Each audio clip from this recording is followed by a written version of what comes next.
how do you deal with a chronically bad relationship, right? I mean, it just doesn't work. And in some cases, you're actually related to these people. And it's chaos, it's chronic, it's negative. What do you do? When do you give up? How do you stay in the game? What's the will of God? That's today on Living on the Edge. Welcome to this edition of Living on the Edge with Chip Ingram. Living on the Edge is an international discipleship ministry featuring the Bible teaching of Chip Ingram. I'm Dave Drury, and we're glad you've joined us today as Chip continues his series, Relationships Under Pressure. Now, he's looking at topics like why we fight with those we love, how to resolve conflict, and in this program, he picks up part 2 of his message, The Only Person I Can Change Is Me. So let's jump in. We're never more like God, and we're never more like His Son Jesus than we give people what they don't deserve. He says that phrase, you'll be sons of the Most High. In other words, people will recognize, I'm with my kids and they act a certain way, and, oh, you must be Ingram's boy. Or, they got all that blonde hair and they say, oh, this is one of Teresa's kids. Why? There's family resemblance. You have family resemblance to God when you treat people in a way they don't deserve. When you treat them just the opposite, when you love your enemies. And then notice he wants to explain how God is kind. He says, be merciful, or literally the phrase is, become or show mercy just as your Father is merciful.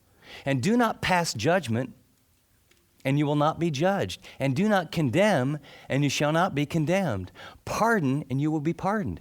All of a sudden, you're saying, hey, this is not fair. This is, chronic relatitis, and this person's a jerk at work, and he won't get off the couch, and she's not very affectionate, and this kid's been disrespectful, and they don't deserve it, on and on and on. And Jesus says, do you want to break the system? Every relationship is a system. There's some sort of feedback relational loop that you develop with people, and it's a system. And you have a system going with them. And most of us are waiting for this other person to change. I want them to change. And so we create ways that we think will help them change. Most of the ways are ineffective and negative. Nag, nag, nag, nag, nag, and nag, and nag. Now, that doesn't work at home, and it doesn't work at work. Or passive aggressive. I'm going to figure out how to pay you back in subtle ways where it doesn't come out, but you really pay, and I execute vengeance.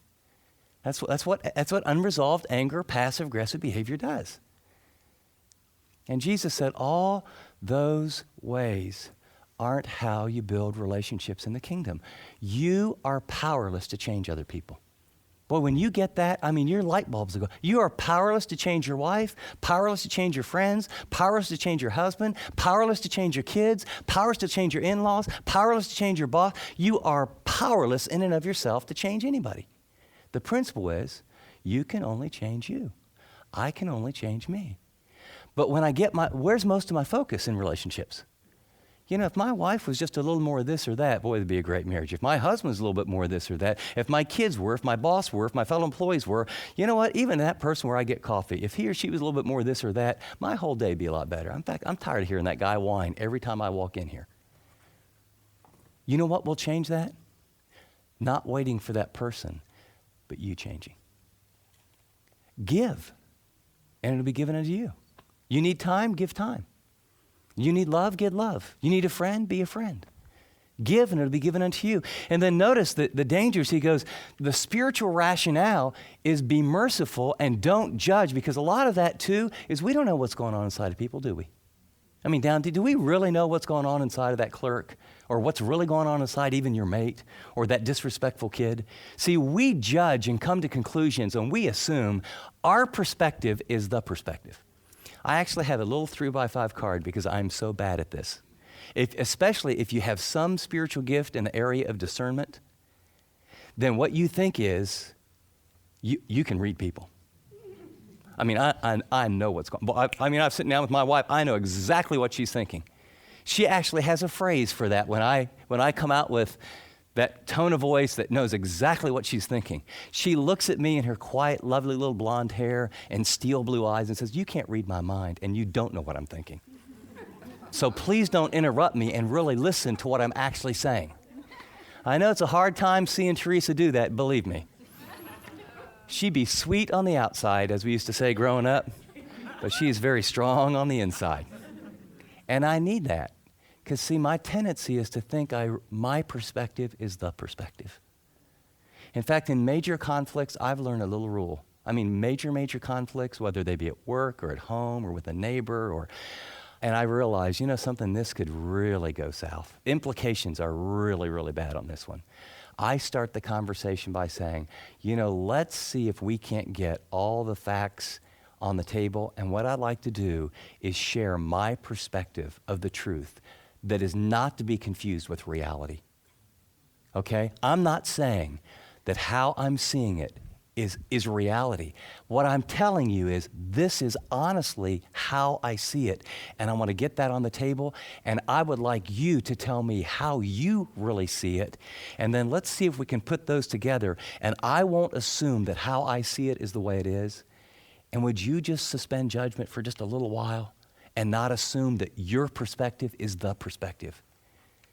Because otherwise, the only response you can have if your judgment, your condemnation, your evaluation is the way it is, then if the other person disagrees, the only thing you can do is become defensive.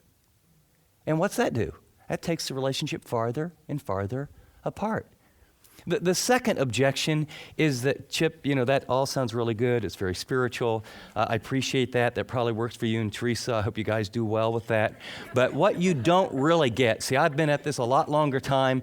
It's her pride, it's her insensitivity, and it's her baggage. Look, we've actually been to counseling on this one, and we both agree it's her issues. Or it's his passive, aggressive, or angry outbursts. I'm the one in the family or in the in-laws. We walk with God. See, you don't understand. You're just total misperception. You don't understand. We are the spiritual people in this chronic relatitis, and they are the pagan, immature, not walking with God, arrogant, insensitive, got the big problems people. So I understand all this stuff about giving what they don't deserve, and I'll try that just a little bit more. But okay, so just before you go there, see, what comes before the verse really has a lot to say about that verse. But you can't stop there, because what comes right after the verse often has just as much to say. So we're told to do this outrageous behavior of showing mercy, of loving our enemies, of giving with no expectation of return. And if we give, by the way, did you notice this is a promise? This is from the lips of Jesus. This isn't like a chipism. This isn't a principle that someone has developed from the Bible. From the very lips of Jesus, it's a promise. Give. And by the way, did you notice it's not a financial passage? I mean, everyone uses this for finances because it applies. This is not a financial passage. This is a relational passage. Jesus just talked to them about blessed are, blessed are, blessed are, blessed are, blessed are, and then he just talked about how to treat people in ways that they should never deserve. And then he says, give, and it will be given unto you. Good measure, pressed out, shaken together, running over, back into your lap.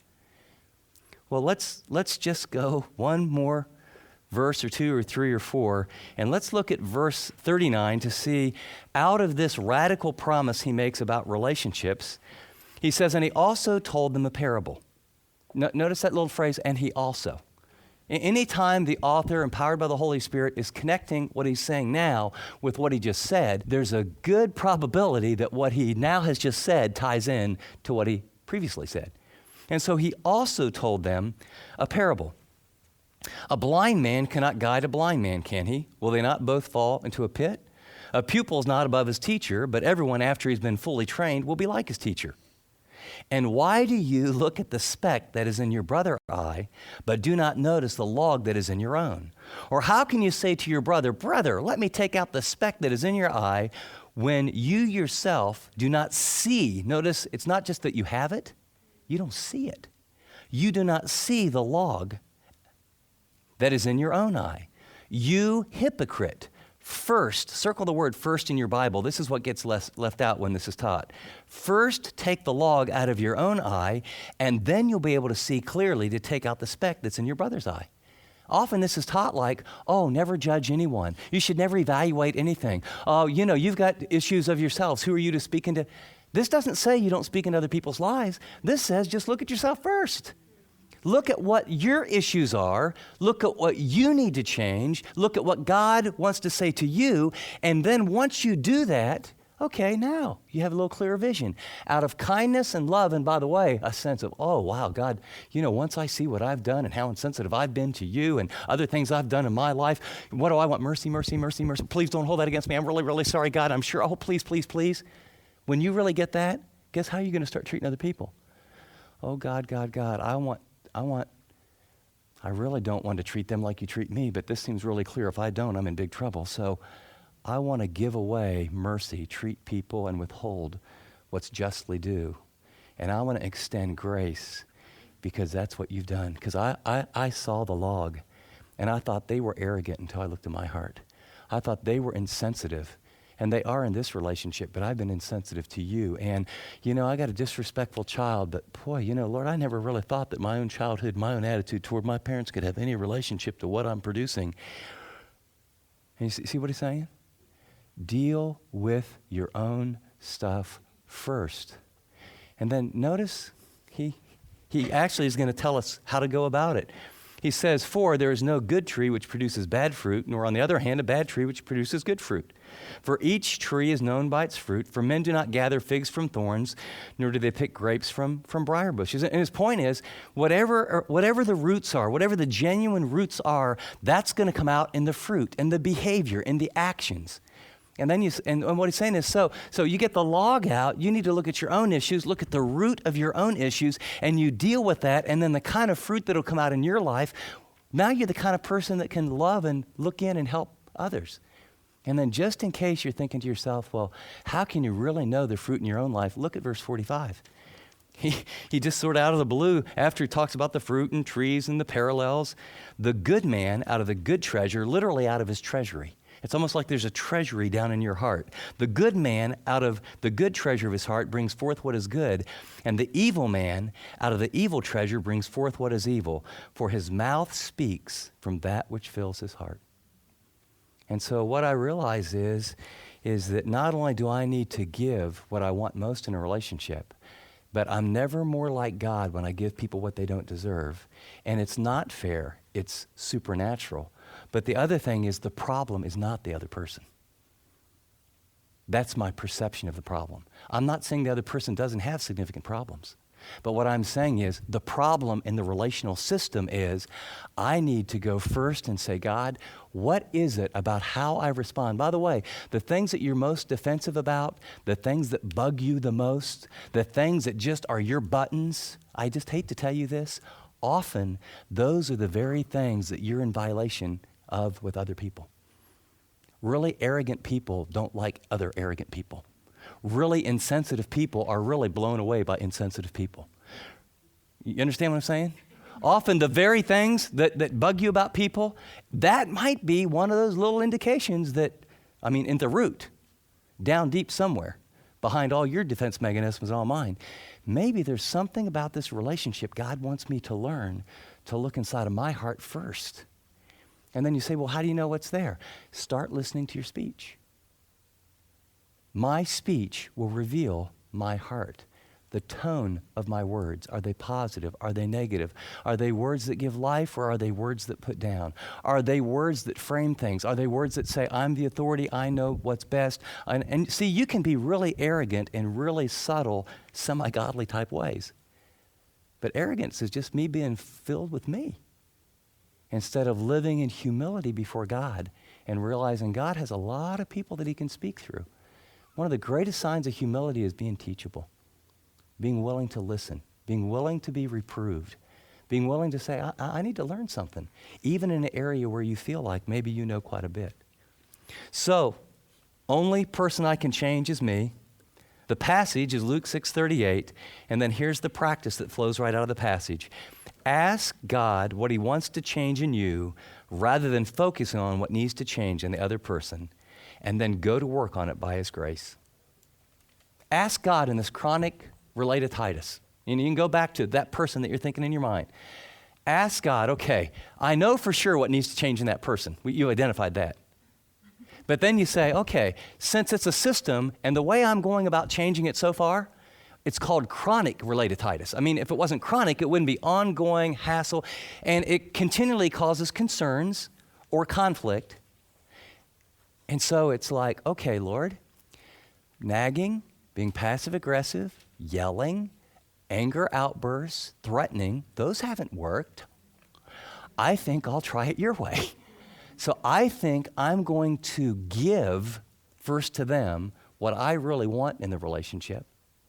And then I'm going to ask you to change me.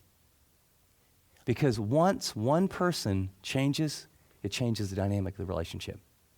Now, by the way, this is not saying, and I'm not guaranteeing, that you give away kindness to someone who's insensitive and do it 3 weeks. Don't come back and say, hey, I gave away kindness for 3 weeks and it ain't working. You know what? It doesn't mean necessarily that other person will change, although I will tell you, you will be amazed. You will be amazed that as you do that, it really happens. The only person I can change is me. I'm powerless to change my mate, my boss, my rebellious friend, my coworker. But when I change the system, it begins to change. And then what I've learned is that as you do that, in a great majority of the times, God starts doing things.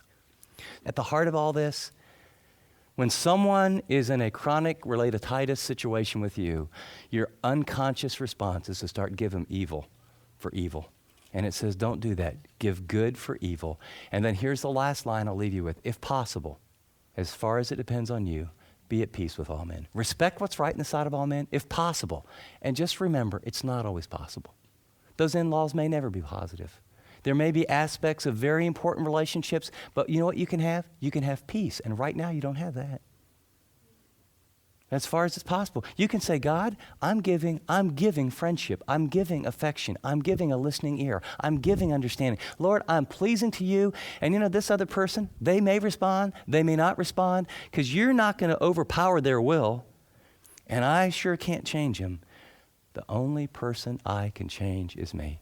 So give, and it'll be given unto you. Good measure, pressed down, shaken together. The practice, ask God in this chronic relationship, how do you want to change me? And then say, Lord, I can't do it. I need your grace. And you just might find you'll see some real shifts occur in relationships.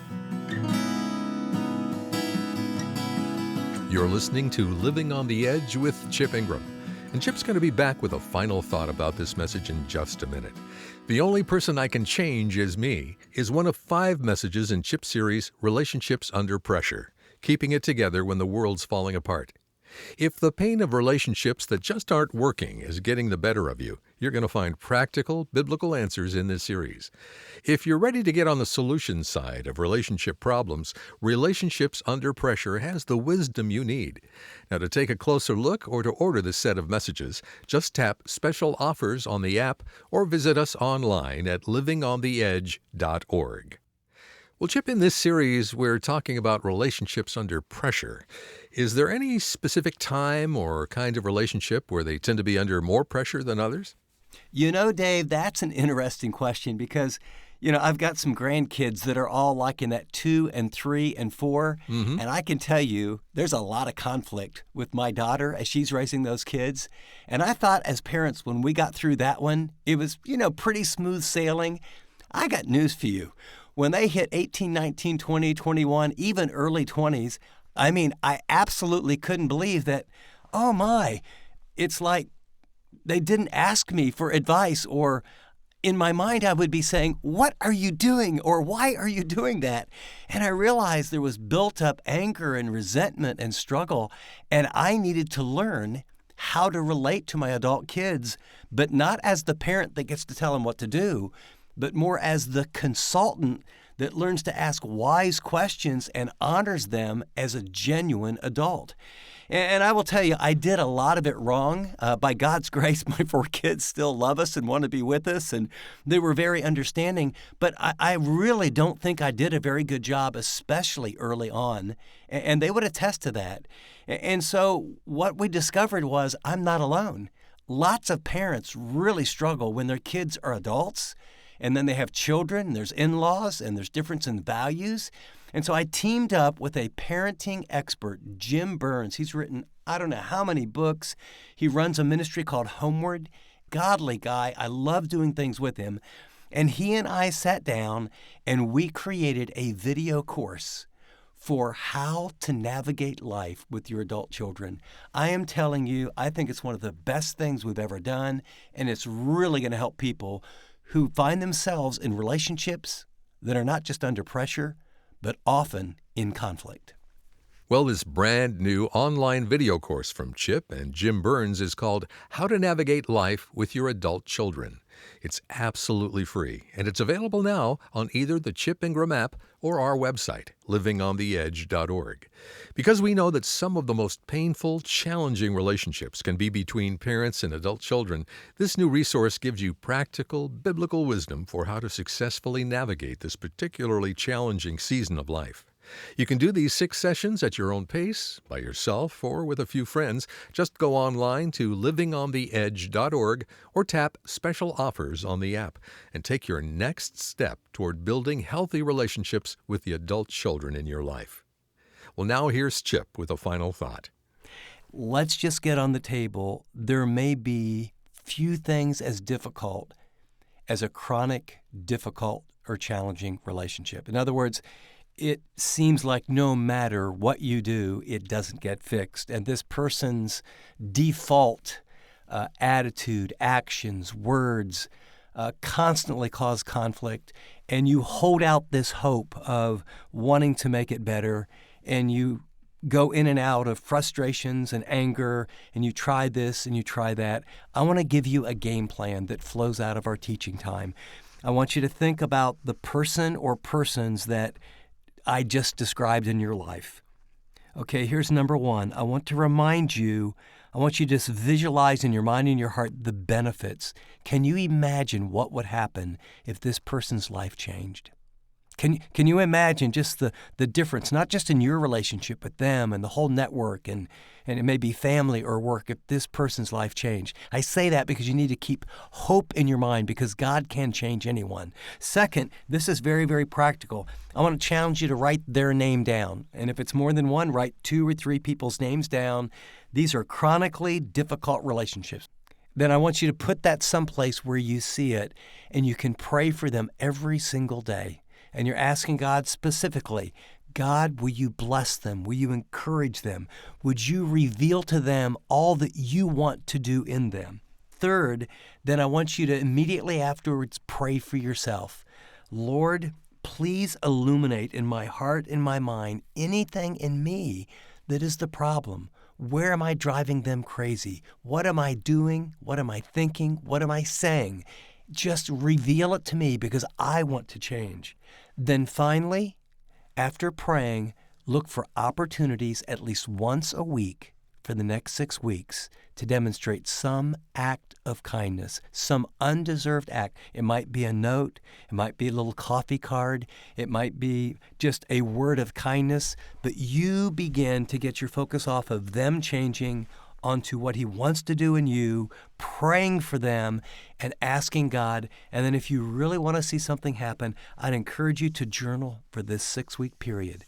Journal the progress. Now, this sounds like a lot, but think of this. What would happen if they really changed? I mean, this is a sore in your life. This is something that's bugging you and hurting you and challenging you and you're losing sleep. Why not take this challenge and really say, Lord, I'm going to do, as far as it depends on me, everything I can. And then when you've done that, you can know, you know what, Lord? I can't make this relationship work, but before you, I've done everything you've called me to do. Then you can be at peace. Well, just before we close, I want to thank each of you who's making this broadcast possible through your generous giving. 100% of your gifts are going directly to the ministry to help Christians really live like Christians. Now, if you found Chip's teaching helpful, but you're not yet on the team, would you consider joining today? To give a gift, just tap the donate button or give us a call at 1-888-333-6003. If you prefer to give online, you can donate securely by going to livingontheedge.org. And let me thank you in advance for whatever the Lord leads you to do. Well, for all of us here, this is Dave Drury saying thanks for listening to this edition of Living on the Edge.